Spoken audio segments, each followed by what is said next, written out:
Good evening, everybody. Welcome to the White House, and happy Hanukkah. It so happens we're a little early this year,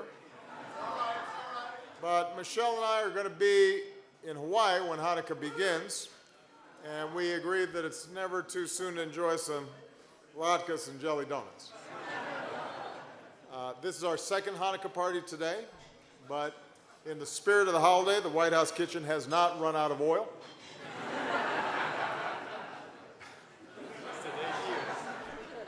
Dad jokes for every occasion. I want to recognize some special guests that are with us today. There are a number of members of Congress here who obviously are so supportive of the values that are represented by this holiday and extraordinarily strong friends of Israel. We've got Justice Breyer and Justice Ginsburg in the House.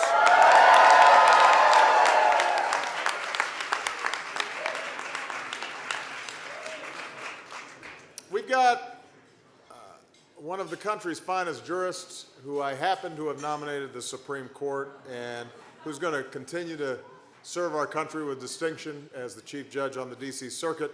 Merrick Garland is here. Thank you, Merrick. Our wonderful and outstanding and tireless Secretary of the Treasury, Jack Lew, is here. As is our U.S. Trade Representative and former BBYO President, Mike Froman. And I want to give it up for our outstanding musical guest, 613, who just did an amazing performance for Michelle and I of a Hamilton remix talking about the Maccabees and the president and menorahs, and it was good. If you ever have a chance to get the mixtape, you should buy it.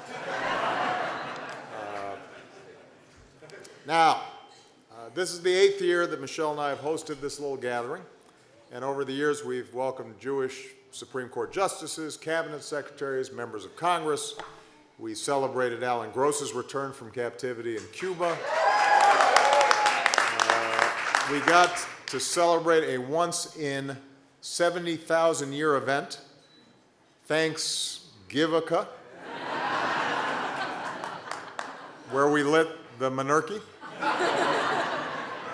That was a turkey-shaped menorah, in case you forgot. We got it. So this is a White House tradition that we are proud to carry on. It gives us a lot of nakas.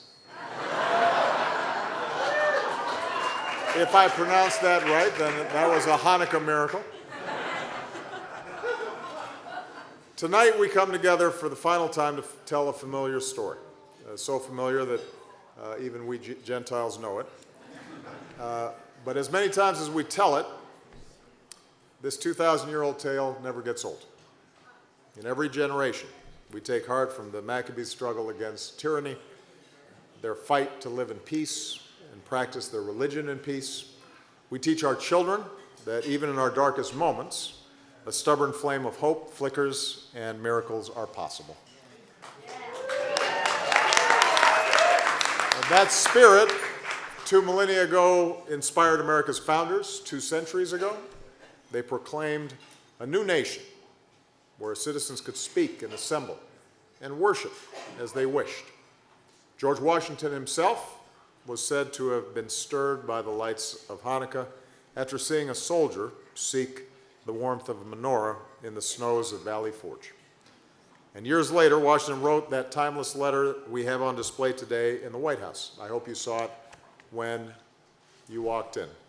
Washington assured the Jews of Newport, Rhode Island, that the United States gives to bigotry no sanction, to persecution no assistance.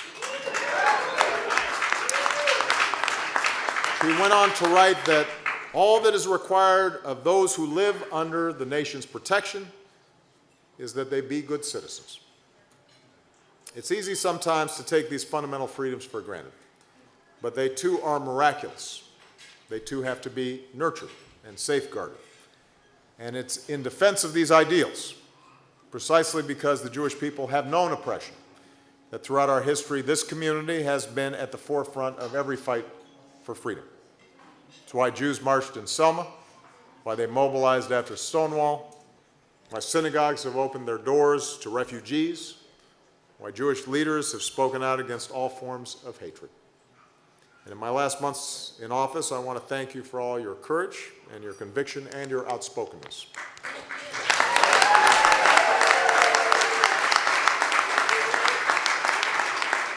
The story of this community and the work you continue to do to repair the world forever reminds us to have faith that there are brighter days ahead. The menorah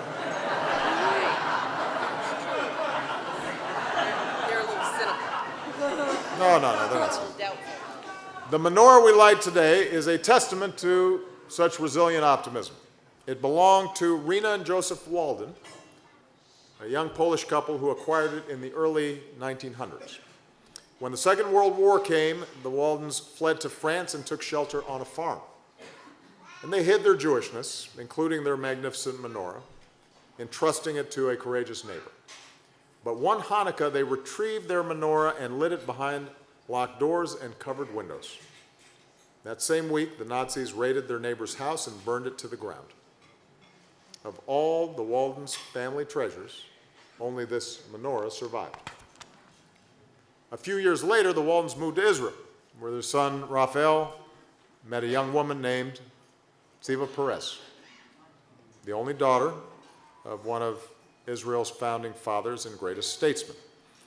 And I had the honor to go to Jerusalem earlier this year to bid farewell to my dear friend Shimon Peres and reaffirm the commitment of the United States to the state of Israel. We could not be more honored to have Shimon's son, Chemi, his grandson Guy, and his granddaughter Mika here with us tonight.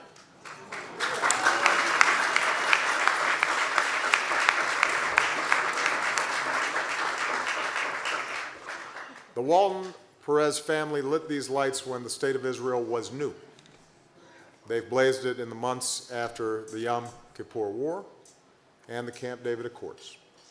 And tonight, Kemi and Mika will light this amazing heirloom in the White House. And as they do, we hope all of you draw strength from the divine spark in Shimon Peres, whose miraculous life taught us that faith and moral vision can triumph over all adversity. I hope it inspires us to rededicate ourselves to upholding the freedoms we hold dear at home and around the world, that we are able to see those who are not like us and recognize their dignity, not just those who are similar to us. I hope it inspires us to continue to work for peace, even when it is hard, perhaps especially when it is hard.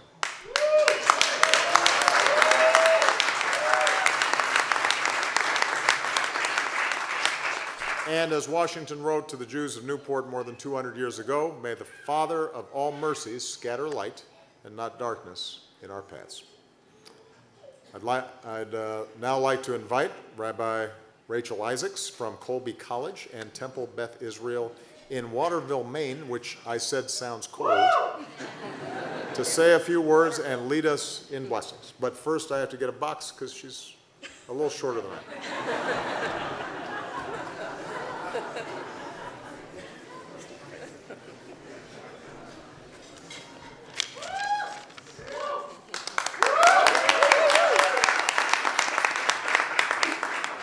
Thank you, Mr. President. Now everyone can see me. Thank you, Mrs. Obama. It is such an honor to be here today to teach, to bless, and to represent Waterville, Maine in the White House. Yeah. You should come. There's one you guy should come. from Waterville. Yes. There he is. Do you recognize him? No. A blessing. Adam Harishon, the first human, stood shivering in the dark, frigid expanse. The days were becoming shorter, dimmer, colder, in a way he had never experienced before. And he wondered, is this what the world will always be like? Our rabbis teach that Adam prayed for 8 days, and when the winter solstice came, the days became longer, lighter, and warmer once again. Hanukkah is a festival that teaches us it is always darkest before the dawn, and that it is not foolish or naive to hold on to hope. Of course, because Hanukkah is a Jewish holiday, we don't all agree on a singular reason why we celebrate. Hanukkah also teaches us about the necessity of rebellion. The Maccabees refused to accept tyranny and were willing to sacrifice everything in order to retain their integrity as faithful Jews. They knew the injustice of dictatorship and the danger of one human sovereign undermining the primacy of our laws. As Jews, our faith is rooted in a legal system based on the foundational belief that all human beings are created equal and created equally in the divine image.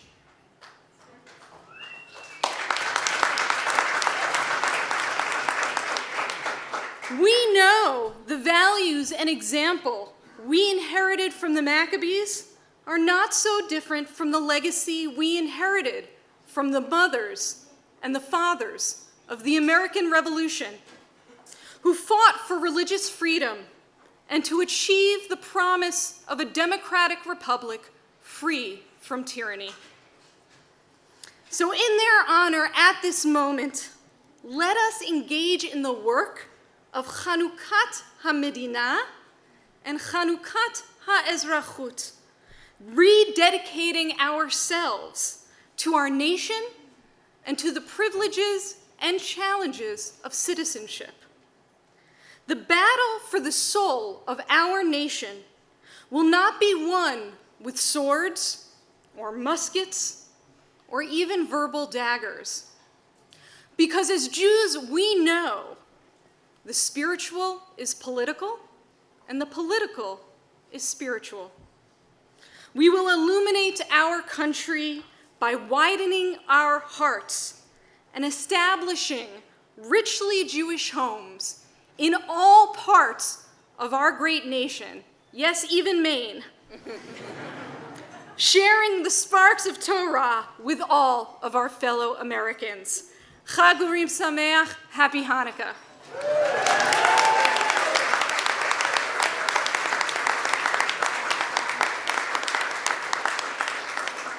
And now for the candle lighting.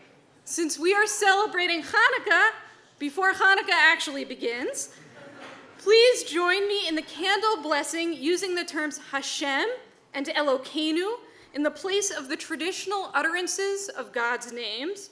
We're going to recite the first blessing.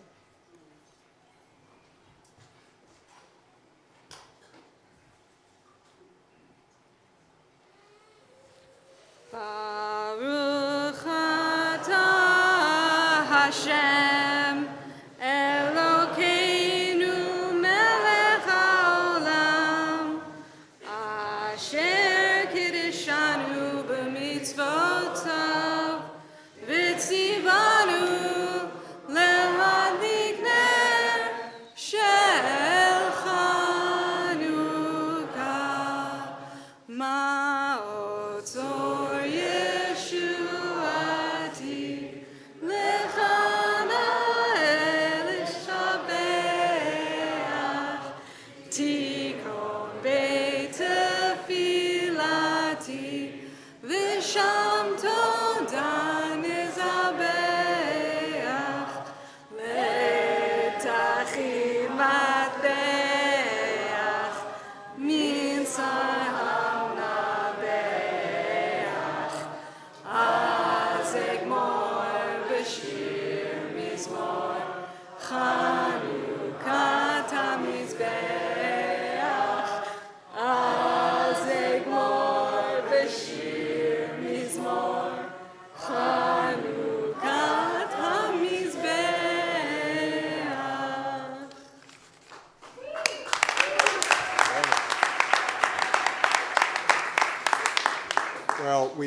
that you enjoy this celebration here at the White House.